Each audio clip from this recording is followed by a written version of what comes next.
Dito sa Papa Dudut Stories, ikaw ay hindi nag-iisa.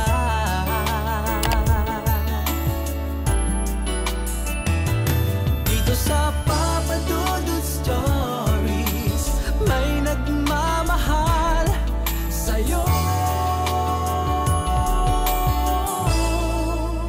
Papa Dudut Stories. Papa Dudut Stories. Sa lahat po ng mga nakatutok ngayon, huwag pong kalimutan mag-like, mag-share at mag-subscribe. Maraming salamat po sa inyong lahat.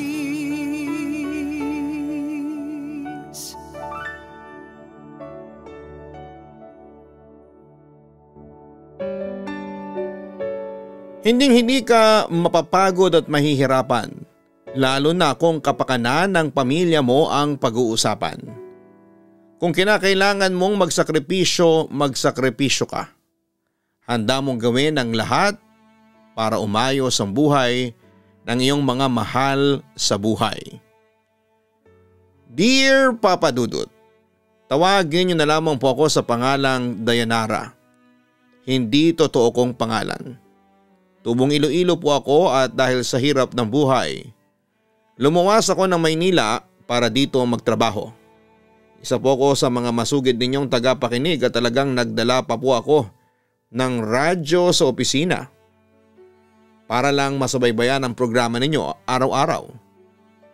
Ganon din ay madalas ako naka-online at nakasubscribe na sa inyong YouTube channel. Naisipan ko na sumulat sa inyo para maibahagi ang aking karanasan sa buhay. Papa Dudut, sisimulan ko na lamang ang istorya ko ng mapangasawa ko si Carlo. Masaya naman ang pagsasama namin sa kabuuan. Ramdam na ramdam ko ang pagmamahal niya sa akin. Pero meron kaming isang kinakaharap na problema. Mahirap akong mabuntis. O Papa Dudut, maraming dumarating na komplikasyon sa katawan ko kapag nagbubuntis ako. Carlo, gumising ka. Dali, nagmamadaling sabi ko noon sa aking asawang si Carlo. O bakit? Ano bang problema? Bakit mo ako ginigising? Nalimpungatang tanong niya sa akin. Hindi ko alam kung ano itong nangyayari sa akin. May lumalabas na tubig sa akin pero hindi naman ako naiihi. Nasa state of panic na ako noon. Hindi ko alam kung anong nangyayari noon sa katawan ko dahil first time kong mabuntis. Baka naman manganganak ka na. Nagulat naman ako at tila hindi makapaniwala sa sinasabi ng aking asawa. Ha? Carlo, hindi ko pa kabuwanan. Hindi rin naman siguro ako nakunan kasi bakit tubig ang lumalabas sa akin at hindi dugo. Sige Dayanara, magbihis ka na. Pupunta tayo sa ospital. Ang sabi ni Carlo sa akin habang bumabangon. Huwag kang matakot, sabi pa niya sa akin. Hindi ko kasi maiwasan na hindi matakot. Ewan ko ba Carlo, kinakabahan ako. Parang may problema sa anak natin. Pag-aalala ko. Mahal ko, huwag kang mag-isip ng kung ano-ano. Magbihis ka na. Ganon din ako. Tapos bago tayo umalis uminom ka ulit ng gamot mo. Yung gamot na pampakapit na nireseta sa'yo ng doktor nung 1 linggo. Paalala pa sa akin ng aking asawa. Tumango naman ako bilang pagsang-ayon sa kanya. Dayanara, huwag kang matakot, okay? Nandito naman ako sa tabi mo. Hindi kita pababayaan. Paniniguro naman niya sa akin. Pagkatapos noon ay dali-dali kaming pumunta ng ospital. Doon ay in-ultrasound ako at doon namin nalaman ang isang nakakagimbal na katotohanan. Dok, kumusta na po ang lagay ng anak namin? Nag-aalalang tanong ni Carlo. Ayon dito sa ultrasound, may malaki tayong problema. Tila naaalarmang sagot ng doktor. Pagkatapos bumaling siya sa akin. Misis, mukhang wag po kayong mabibigla pero parang wala pong buhay ang bata na nasa loob ng sinapupunan ninyo. Nagulat naman kami ni Carlo sa sinabing yun ng doktor. Hindi ako makaimik noon dahil hindi mag-sink in sa utak ko ang mga nangyayari. Anong sabi ninyo? Dok, hindi ba kayo nagbibiro? Tila naiiyak na tanong ni Carlo sa doktor. Hindi po ako nagbibiro. Kung buhay pa po ang bata, sana'y gumagalaw pa siya at saka sana nagre-register dito ang heartbeat niya. Kaso hindi po, paliwanag niya sa amin. Sa puntong yon ay nanlumo na ako sa mga pangyayari. Dok, baka nagkakamali lang kayo? Hindi po ako nagkakamali, misis. Patay na po ang bata sa sinapupunan ninyo. Paniniguro ng doktor sa amin. Napahagulhol na ako sa aking asawa. Ang anak natin, Carlo.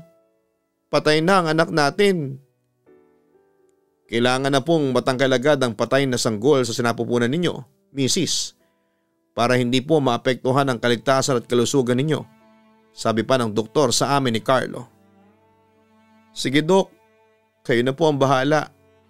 Pagbibigay ni Carlo ng otorisasyon sa doktor habang ako ay napahaguluhol na lamang. Papadudot halos magunaw ang mundo namin ni Carlo nang malaman naming patay na pala ang sanggol na nasa sinapupunan ko. Agad yung tinanggal sa katawan ko ng mga doktor para hindi magkaroon ng komplikasyon sa kalusugan ko. Sa kabilang banda ay hindi ko noon matanggap ang nangyari sa amin, kaya wala akong ginawa kundi ang umiyak na lamang.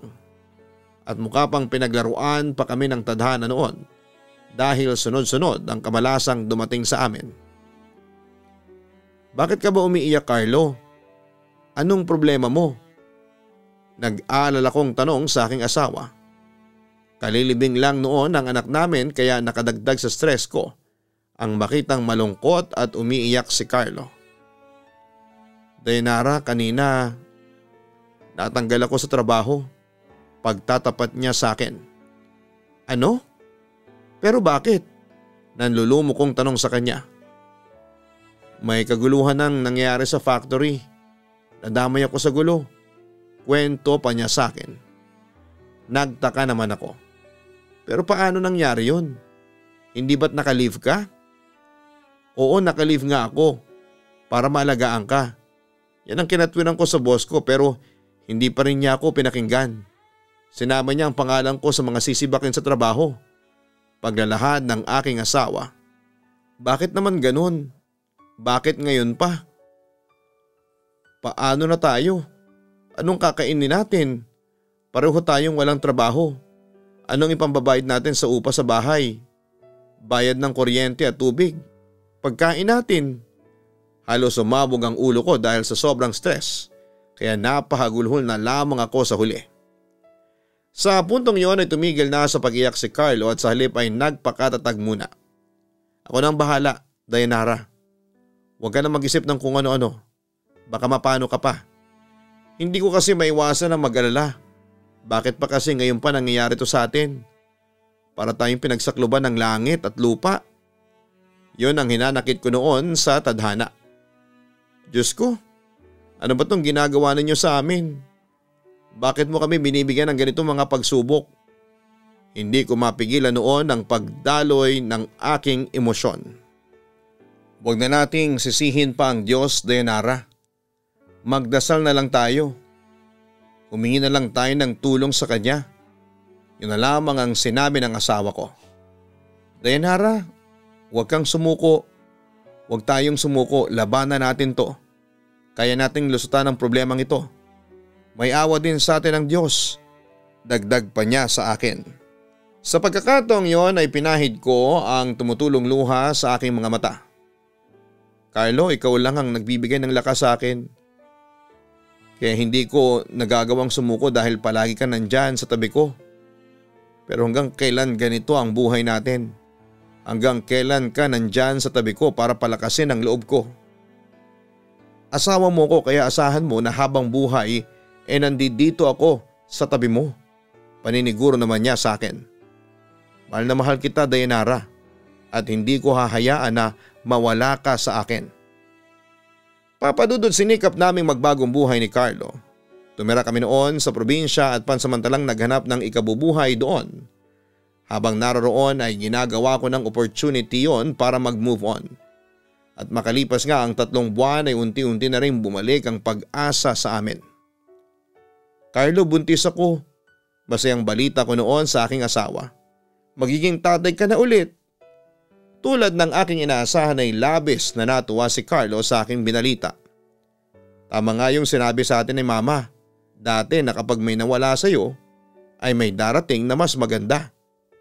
Carlo, sa totoo lang akala ko hindi na tayo makakabangon sa pagkawala ng anak natin 3 months ago. Pero unti-unti rin tayong tinulungan ng Panginoon na makabangon. At heto nga, mukhang bumawi talaga siya sa atin. Sumang-ayon naman si Carlo sa sinabi ko. Pagkatapos noon ay siya naman ang may magandang balita sa akin. Alam mo Dayanara, meron pang isang swerte ang dumating sa atin ngayon. Ha? Ano naman yun? Na-curious at na-excite ako ng mga oras na yon. Habang wala ka kanina, tumawag sa akin yung factory na pinagtatrabahuhan ko. Alam mo ba kung ano ang sabi nila? Pinababalik nila ako sa trabaho.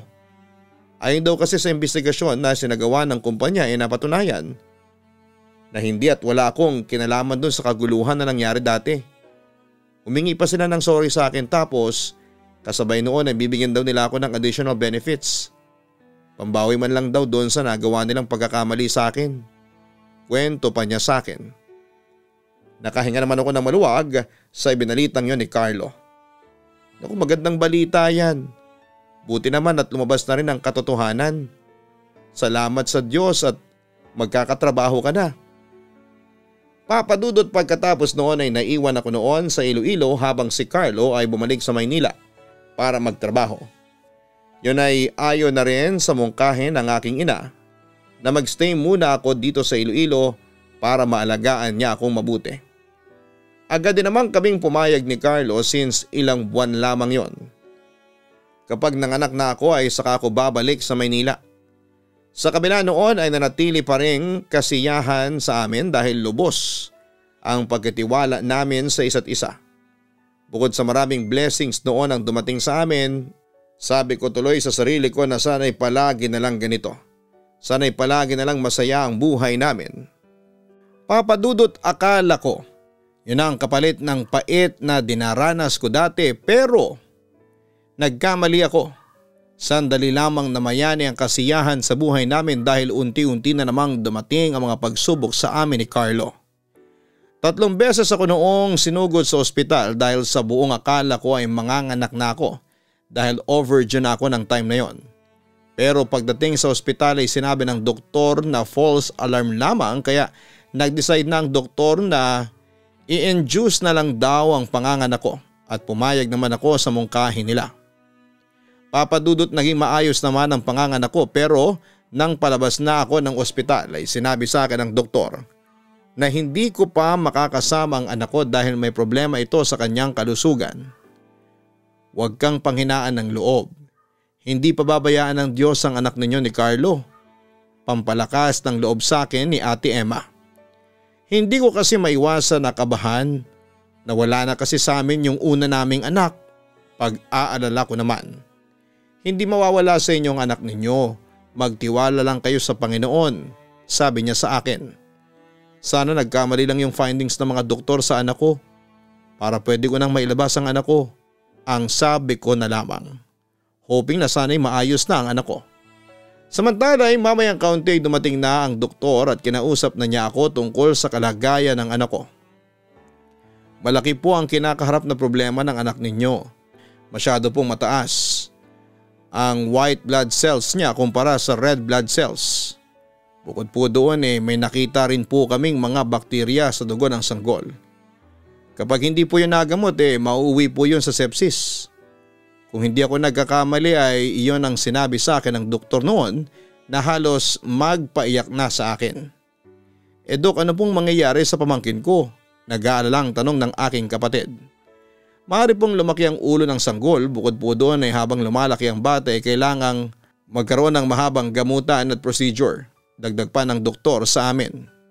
Sa puntong yon ay napahagulhol na ako at tinawag ko ang pangalan ng Diyos. Marami pang sinabi sa amin ng doktor tungkol sa sakit at sa gamot ng anak ko pero hindi ko na yun matandaan dahil nagdarasal ako noon sa Panginoon habang umiiyak. Alam ko pong mabigat ang pagsubok na ito sa inyo pero huwag po kayong sumuko. Ginagawa naman po namin ang lahat para mailigtas ang bata sa tiyak na kapahamakan. At saka sa inyo lang po kumukuha ng lakas ang bata. Kaya magpakatatag po kayo. Samahan niyo na rin po ng matinding pananalig sa Diyos. Narinig kong sabi na lamang sa amin ng doktor.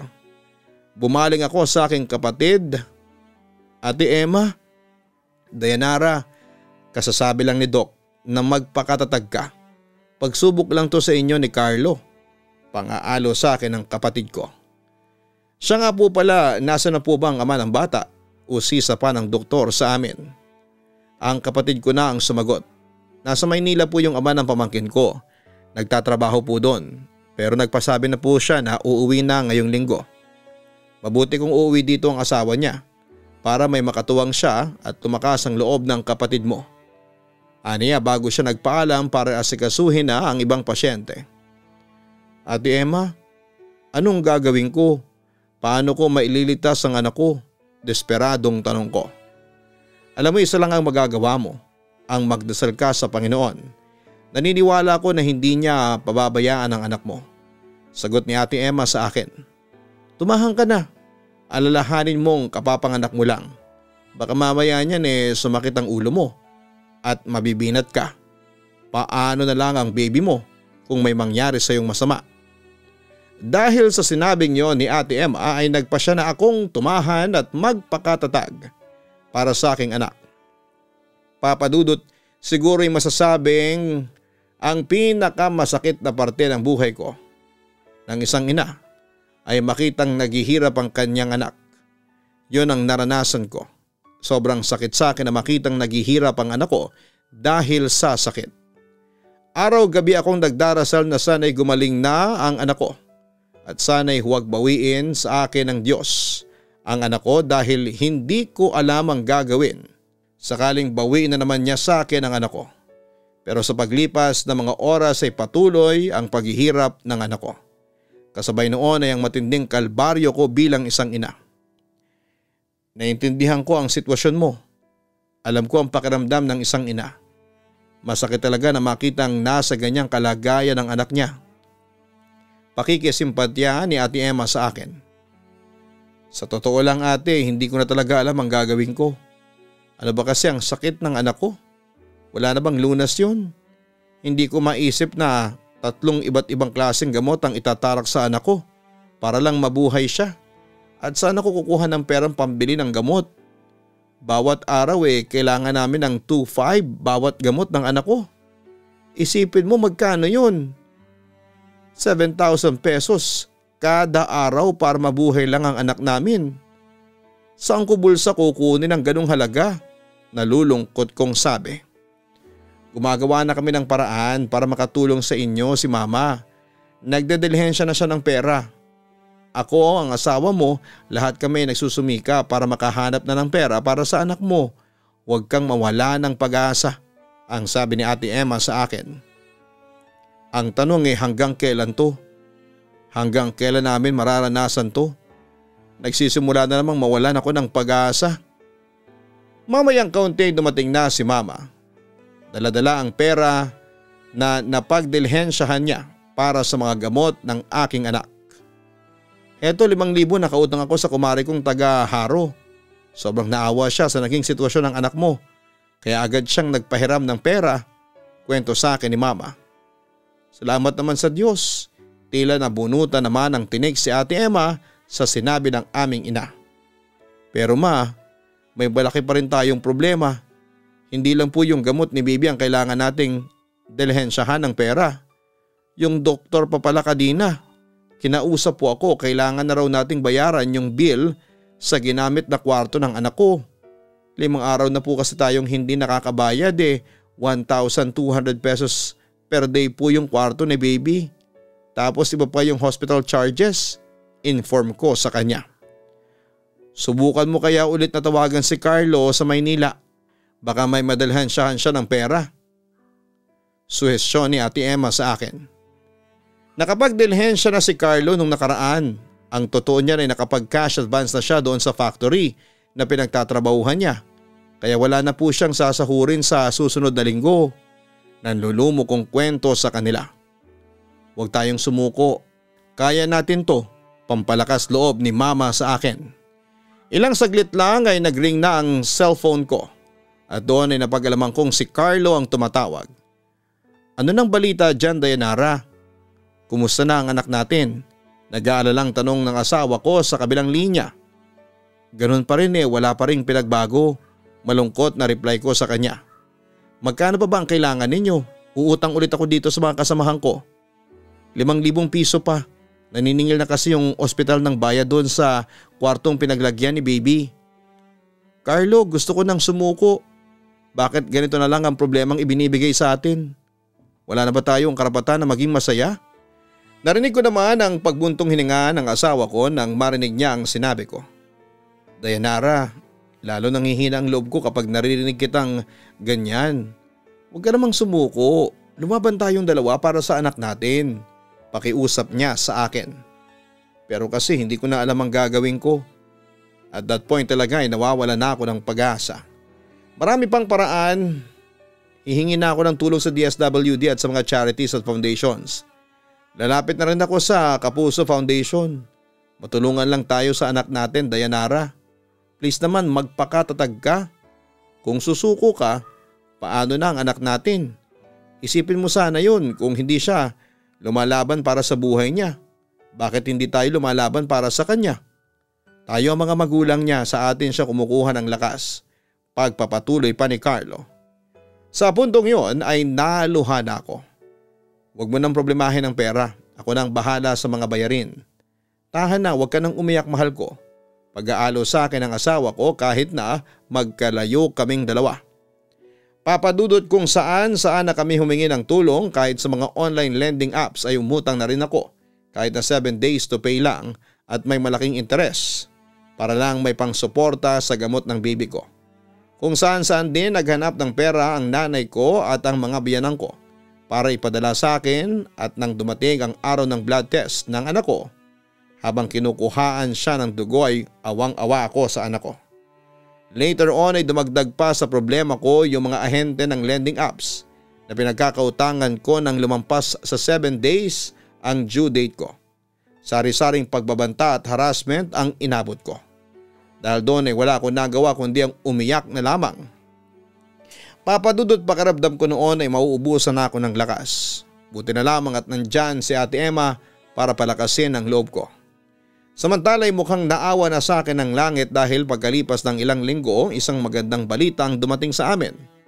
Nag-negative na sa sepsis ang anak namin ni Carlo.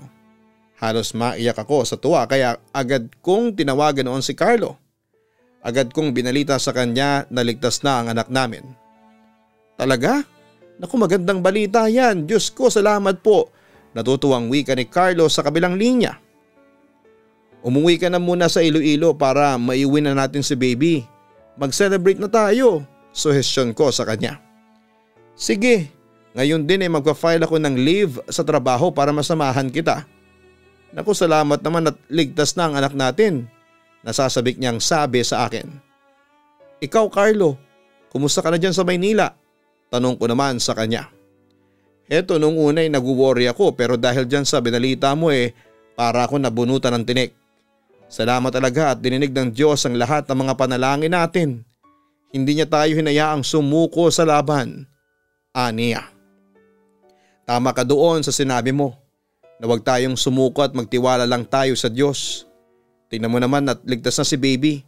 Magiging masayang pamilya na ulit tayo. Masayang wika ko naman. Namimiss ko na kayo ni baby, Dayanara. Excited na akong makasama kayo ulit. Yon ang sinabi sa akin ng asawa ko na nagbigay ng pag-asa at inspirasyon sa akin. Isang linggo pang lumipas ay muli ko nakasama si Carlo at nabuong muli ang aming pamilya. Oo, may pagsubok pa rin dumarating sa amin dala ng malaki naming utang. Pero sinisikap naman naming bayaran ang lahat ng yon. Pati na yung mga lending companies na nanghahara sa amin. Hindi na kami nagsampa ng kaso at sa halip ay ipinagpasa Diyos na lamang namin sila. Sa ngayon, Papa Dudut, ay magta-3 taon na ang baby ko. Isa siyang malusog at makulit na bata pero ganun pa man ay nagpapasalamat ako sa Panginoon na hindi pa rin niya ako hinayaang sumuko sa buhay. Maraming salamat po Papa Dudut sa pagbasa ninyo ng sulat ko. God bless you all and more power sa programa ninyo. Lubos na gumagalang, Dayanara. Walang pagsubok ang hindi nasusolusyonan. Lahat ng iyon ay malalampasan mo kung ikaw ay matatag at may matibay na pananampalataya sa Panginoon. Huwag tayong mawala ng pag-asa dahil anuman ang mangyari ay isipin nating hindi tayo pababayaan ng Diyos. Maraming salamat Dayanara sa pagbabahagi mo ng iyong kwento sa Papa Dudut Stories. Masaya kaming marinig na maayos na ang anak ninyo ni Carlo. Maraming pagsubok man ang dumating sa inyo. Isama na yung mga naniningil sa inyo ng utang. Ang mahalaga ay hindi kayo nawala ng pag-asa at nariyan ang mga mahal ninyo sa buhay para tulungan at damayan kayo sa oras ng mga pagsubok. Muli God bless sa inyo at sa iyong buong pamilya. Wishing you good health and happy life. Hanapin po ang Kaistorya Horror para sa mga YouTube content na mga nakakatakot. Ang link po niyan ay nasa homepage ng channel na ito. Ganon din ang Gian Gianna Vlogs, ang aming weekly family vlogs. Sana po ay mahanap ninyo at makapag-subscribe na rin po kayo.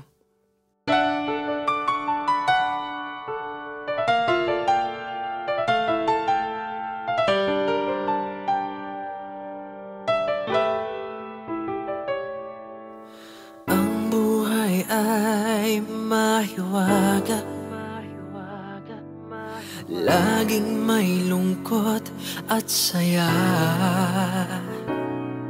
sa Papa Dudut Stories. Laging may karamay ka.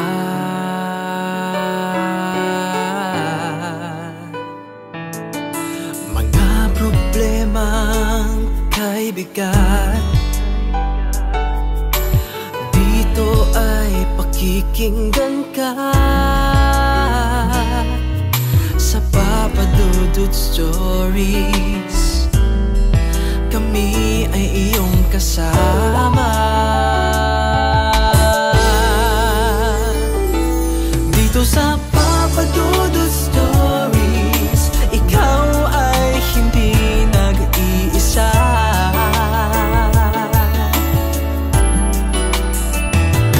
Dito sa Papa Dudut Stories, may nagmamahal sa'yo. Papa Dudut Stories, Papa Dudut Stories,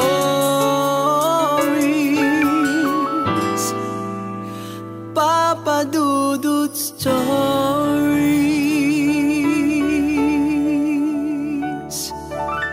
Hello mga ka-online, ako po ang inyong si Papa Dudut. Huwag kalimutan na mag-like, mag-share at mag-subscribe. Pindutin ang notification bell para mas maraming video ang mapanood ninyo. Maraming salamat po sa inyong walang sawang pagtitiwala.